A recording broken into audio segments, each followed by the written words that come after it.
good evening everyone! Good evening! Ayan, gising pa ba? Yes! Yes, so syempre sabihin nyo dun sa person on your left, buti nandito ka. Buti nandito ka. Yeah, I'm glad you are here. I'm glad. Sabihin nyo naman sa person on the other side, sabihin mo, ang gwapo or ang ganda mo ngayon. Dapat yung minute, ha? Paano binubola yun? Sabihin mo talaga, ang gwapo mo ngayon or ang ganda mo ngayon, di ba? So, kanina actually, ano daw? This is the first time na maka-join ako sa Sovereign. Tama ba? Yes! Yes, actually it is. Kaya when reached Belga, gusto ko munang i-congratulate ang Sovereign community. Woo! Alam mo, sa totoo lang, ang upline nyo, si Rich Belga, syempre si Lincoln, si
Andy Yakat, also one of the Hall of Fame, Hawks International, di ba?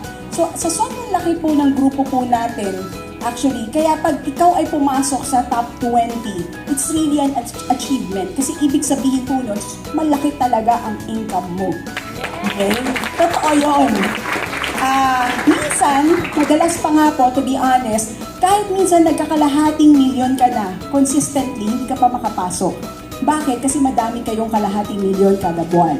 Yung tipong pwede kasing example na, kunyari, di ba, si Mark, kunyari, nag-501,000. Eh, samantalang, di ba, si Jeff is nagpa-502,000. Kaya it's really competitive.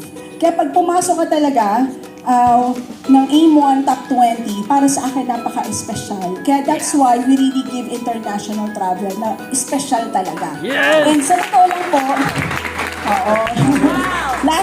this year yun di ba? We went to Seoul, Korea, noong January. Okay? For next year, 2024, para sa mga nakapasok ng AIM1 Top 20 ng 2022 and 2023, two batch na yung namin, pinag-iisipan ko po talagang mabuti.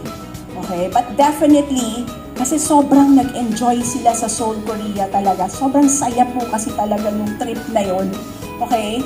And ang maganda kasi doon, pag kasama mo kasi ang top 20, ganung level, iba po talaga ang usapan. Ako na po ang nagsasabi. Marami po, kung si Rich at saka si Lincoln, marami po kayong matututunan sa kanila. Makakasalamuha mo kasi si Josephine, makakasalamuha mo sina Jackie Concepcion, makakasalamuha mo sina Tanya, sina Don Bade. So, ibang usapan talaga. Makikita mo yung galawan din nila. So, ibang level yon. Pag nagsama-sama talaga, iba rin sila pag inuman na. Okay, so ibang saya. Kaya talagang pinag-iisipan ko pong mabuti yung ano ko pa ito pinag-iisipan ng January pa kung ano yung country na susunod natin. Kaya congratulations sa inyong dalawa. Okay? So anyway, since this is my first time, this is your night. This is hindi ito yung gabi namin. Pero gusto ko pong kanina, pinagmamasdan ko kayo, lahat kayo sobrang gaganda, ang ayos-ayos nyo talaga. Mukhang pinaghandaan nyo talaga itong event na to. Though sabi ng upline nyo, hindi pa nga to, parang biglaan pa nga to.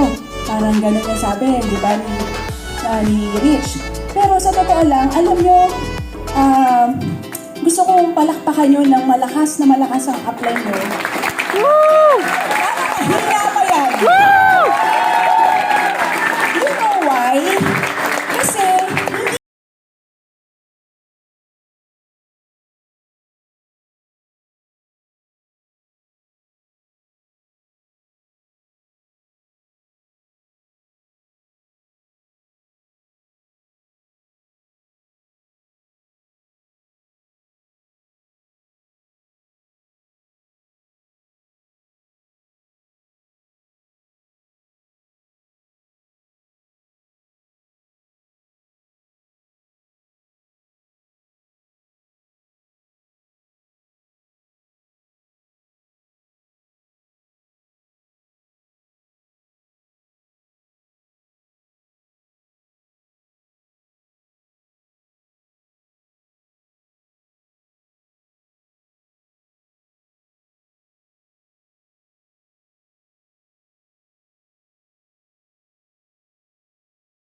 agad.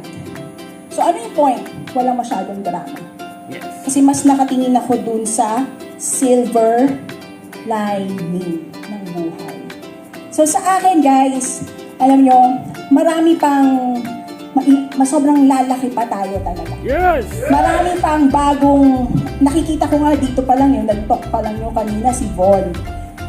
Sabi niya, mahiyain siya. Sabi niya, nanginginig siya. Pero ang pansinin niyo, ang tagal niya. Diba? Inspiring ba? Yes! Yes! Ako, sa totoo lang, I am so, pag po may mga ganitong event, talagang nakikinig po akong mabuti. Kasi marami akong natututunan. Okay? Paano kayo? Diba, syempre may ibang organizer. May nag-organize talaga ng event na to. Yung iba sa inyo talagang dumating dito, umattend lang. Pero be very, very observant sa mga ganong pagkakataon. Dapat matuto ka how they do. Yes. Kasi ganun din ako nung nagsimula.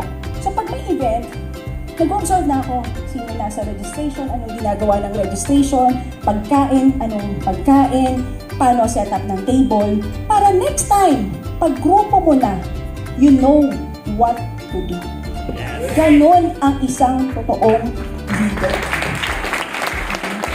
And for me, lahat ng nandito sa kwartong ito ay born leaders and born champions. Kaya congratulations po sa inyong lahat. Maraming salamat. Ang puso ko po ay nag-uumapaw. Thank you for inviting us ni Up Mike. And napansin ko, wala kayong raffle. Sa lahat po kasi, sa ilang taong kong uma-attend ng gala. Sa totoo lang, laging may. Pero since walang raffle, yung ibang uplines mo kasi dito, galing na sa bahay. Yes. Yung bahay po namin dyan sa Calamba. And si Na-Rich kasi, hindi nakapunta sa bahay. Sa bahay po kasi, may requirement talaga kami. Dapat car achiever at saka millionaires circle. Pero for tonight, yung top 10, ito na lang ang regalo ko sa inyo lahat. Ito ang regalo ko sa inyong lahat. Yung top 10 na umakyat po dito sa stage na ito, kasama ang upline nyo, okay? At yung core na hindi pa nakakapunta, ay welcome po sa aming bahay. Yes! Sa Calamba, come February. Okay, so isi-set po namin yan ng upline nyo. Kaya good evening po